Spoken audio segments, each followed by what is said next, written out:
Resident Evil, City of the Dead. Written by S.D. Perry. Narrated and produced by Mike Johnson. Read by an ensemble cast. Prologue. Raccoon Times, August 26, 1998. Mayor announces Keep City Safe plan. On the front steps of City Hall, Mayor Harris announced in a press conference yesterday afternoon that the City Council will be hiring at least 10 new police officers to join the Raccoon Police in response to the continued suspension of the Special Tactics and Rescue Service, STARS, in effect since the brutal murders that plagued Raccoon earlier this summer. Joined by Police Chief Brian Irons and all of Raccoon's council members, Harris assured the gathered citizens and reporters that Raccoon City will once again be a safe community in which to live and work. The 11, quote, cannibal murders and 3 fatal wild animal attacks is far from closed. Just because no one else has been attacked in the last month doesn't mean that the elected officials of this city can relax, Harris stated. The good people of Raccoon deserve to have confidence in their police force and to be secure in the knowledge that their political representatives are doing everything possible to ensure each citizen's safety. As many of you know, the STAR suspension is likely to become permanent. That unit's gross mishandling of the murder investigations and its subsequent disappearance from Raccoon City suggest that they don't care about this community. But I want to assure you that we care. That myself, Chief Irons, and the men and women you see here today want nothing more than to make Raccoon a place in which our children can grow up without fear. Harris went on to detail a 3-point plan designed to bolster public confidence and keep Raccoon citizens from falling victim to violence. Besides hiring between 10 and 12 new police officers, the citywide curfew will remain in place through at least September, and Chief Irons will personally head a task force of several officers and detectives to continue searching for the killers who took the lives of 11 people between May and July of this year. Cityside, September 4th, 1998. Renovation of Umbrella Complex planned. The Umbrella Chemical Plant just south of downtown Raccoon is due for major construction efforts slated to begin next Monday. This will be the 3rd such structural renovation in the last year for the thriving pharmaceutical company. According to Umbrella spokesperson Amanda Whitney, 2 of the laboratories inside the main plant will be fitted with several $1 million worth of new equipment designed for vaccine synthesis, and the building itself will receive a state-of-the-art security system. In addition, all of the connected office buildings will be upgrading computers over the next several weeks. But will this be a problem for downtown traffic? Said Whitney.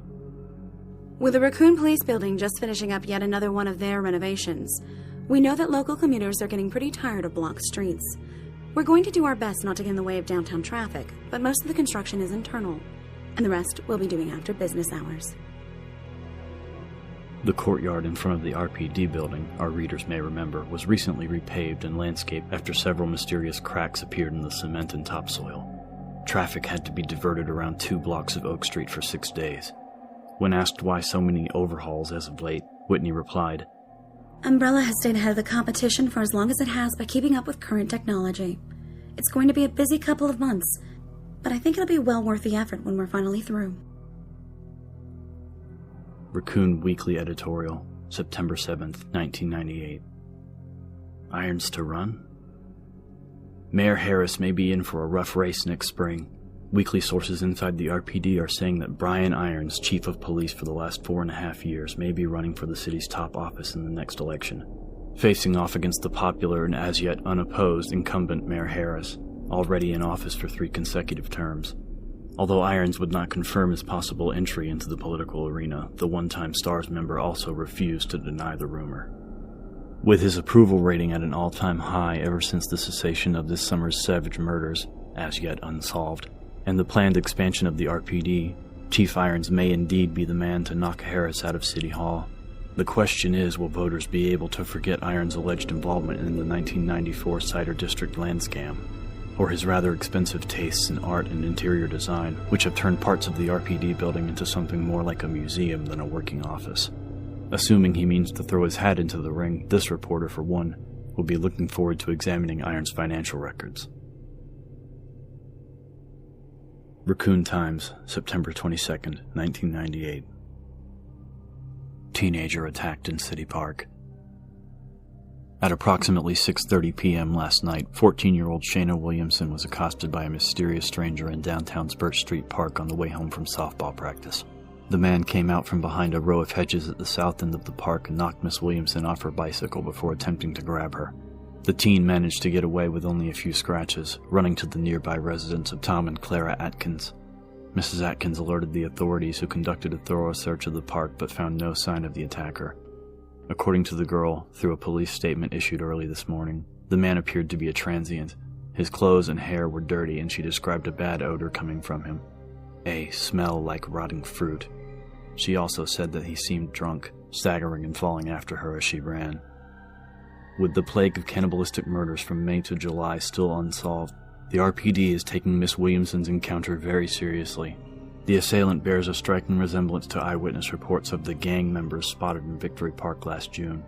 Mayor Harris has called a press conference for later today, and Police Chief Brian Irons has stated already that with the first newly hired police officers expected next week, regular patrols will extend their routes to include the downtown park area.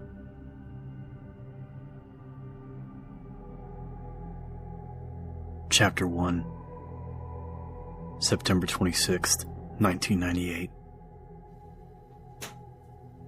With the guys waiting outside in Barry's truck, Jill did her best to hurry. It wasn't easy. The house had been tossed since the last time she'd been there. The floors were strewn with books and papers, and it was too dark to navigate around the debris easily. That her small home had been violated was upsetting, though not much of a surprise. She figured she should just be thankful that she wasn't really the sentimental type, and that the intruders hadn't managed to find her passport. She grabbed random handfuls of clean socks and underwear in the cramped darkness of the bedroom and stuffed them deep into her weathered backpack, wishing she could turn on the lights. Packing a bag in the dark was harder than it sounded, would be even if one's house hadn't been trashed, but she knew they couldn't afford to take any chances. It was unlikely that Umbrella still had all of their houses staked out, but if there was anyone watching, a light in the window could draw fire. At least you're getting out. No more hiding. There was that much. They were headed for foreign soil to storm enemy headquarters and very likely get killed in the process, but at least she wouldn't have to hang out in Raccoon anymore. And from what she'd read in the papers lately, maybe that was for the best. 2 attacks in the last week. Chris and Barry were skeptical about the danger, even knowing what the T-virus did to people. Barry thought it was some kind of a PR stunt, that Umbrella would rescue Raccoon before anyone got hurt. Chris agreed, insisting that Umbrella wouldn't crap in their own backyard, so to speak. What with the Spencer estate disaster so recent? But Jill wasn't prepared to assume anything. Umbrella had already proven that they couldn't contain their research, and with what Rebecca and David Trapp's team had faced in Maine. Now wasn't the time to think about that. They had a plane to catch. Jill scooped the flashlight off the dresser and was about to head for the living room when she remembered that she only had one bra with her. Scowling, she turned back to the open drawers and started to dig. She had enough clothing already, chosen from what Brad had left behind when he fled Raccoon.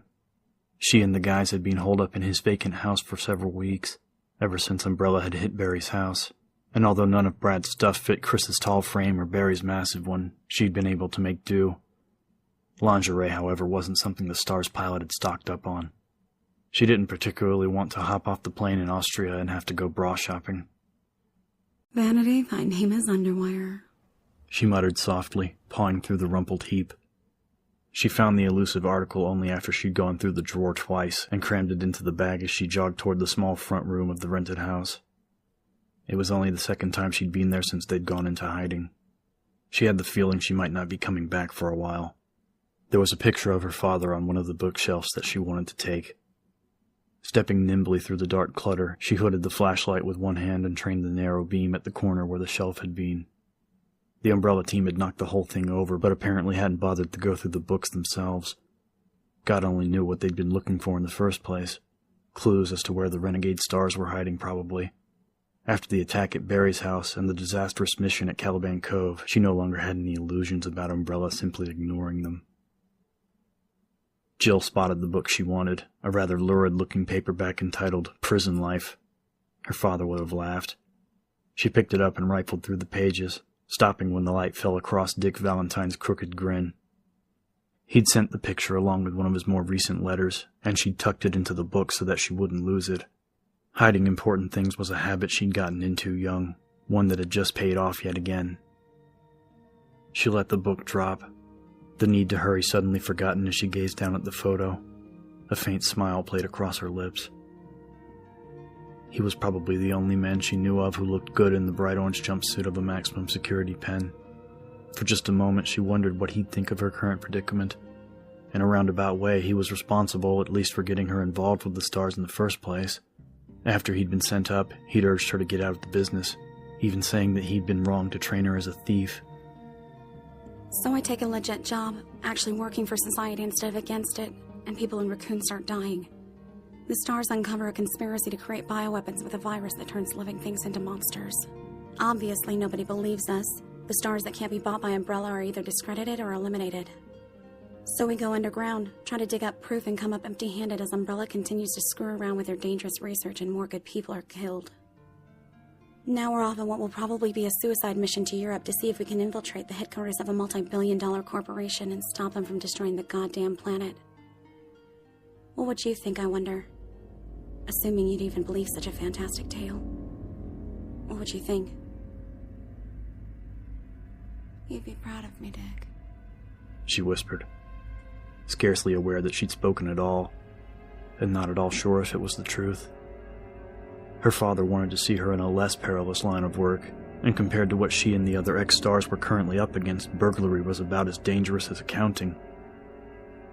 After a long moment, she carefully placed the photo into a pocket of the backpack and looked around at the broken remnants of her small home, still thinking about her father and wondering what he'd say about the strange path her life had taken. If things went well, maybe she'd be able to ask him in person. Rebecca Chambers and the other survivors of the main mission were still in hiding, quietly networking through the STARS organization for support, and waiting to hear what she and Chris and Barry could tell them about Umbrella's HQ. The official headquarters was in Austria, although they all suspected that the minds behind the T-virus had their own secret complex elsewhere. Which you won't find out if you don't get your ass in gear. The guys are gonna think you stopped to take a nap. Jill shouldered the bag and took a final look around the room before moving toward the back door through the kitchen. There was a lingering scent of rotten fruit in the dark air, coming from a bowl of apples and pears on top of the refrigerator that had long since disintegrated into mush. Even though she knew better, the smell caused a chill to run up her spine. She hurried for the closed door, trying to block out the sudden vivid memories of what they'd found at the Spencer estate. Rotting as they walked, reaching out with wet and withered fingers. Faces melting with pus and decay. Jill. She barely contained a cry of surprise at the sound of Chris's soft voice from just outside. The door opened, Chris silhouetted against the darkness by a distant streetlight.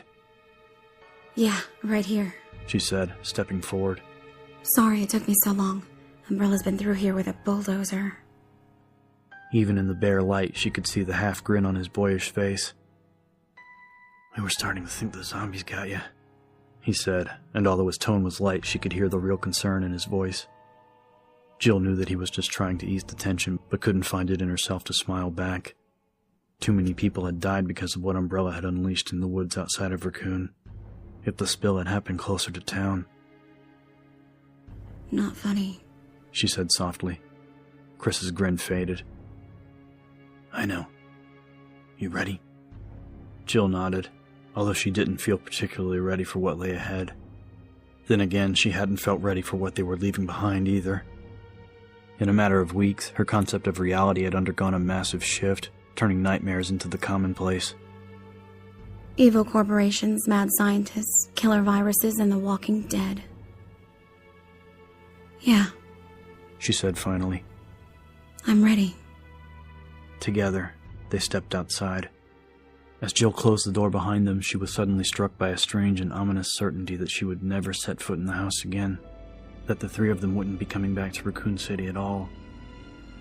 But not because anything happens to us. Something will happen, but not to us. Frowning, hand on the doorknob, she hesitated for a moment and tried to make sense of the bizarre thought. If they survived the recon, if they were successful in their fight against Umbrella, why wouldn't they come back to their homes? She didn't know, but the feeling was uncomfortably strong. Something bad was going to happen. Something. Hey, you okay? Jill looked up at Chris, saw the same concern on his youthful face that she'd noticed earlier. They'd gotten pretty close in the last few weeks, although she suspected that Chris might like to get a bit closer. Oh, and you don't? The sense of impending unpleasantness was already fading, other confusions and uncertainties stepping in to take its place. Jill shook herself mentally and nodded at Chris, letting the feelings go. The flight to New York wasn't going to wait for her to indulge in self-analysis or to worry about things that she couldn't control, imagined or otherwise. Still, that feeling. Let's get the hell out of here, she said, and meant it. They moved out into the night, leaving the house dark behind them, as lonely and silent as a tomb.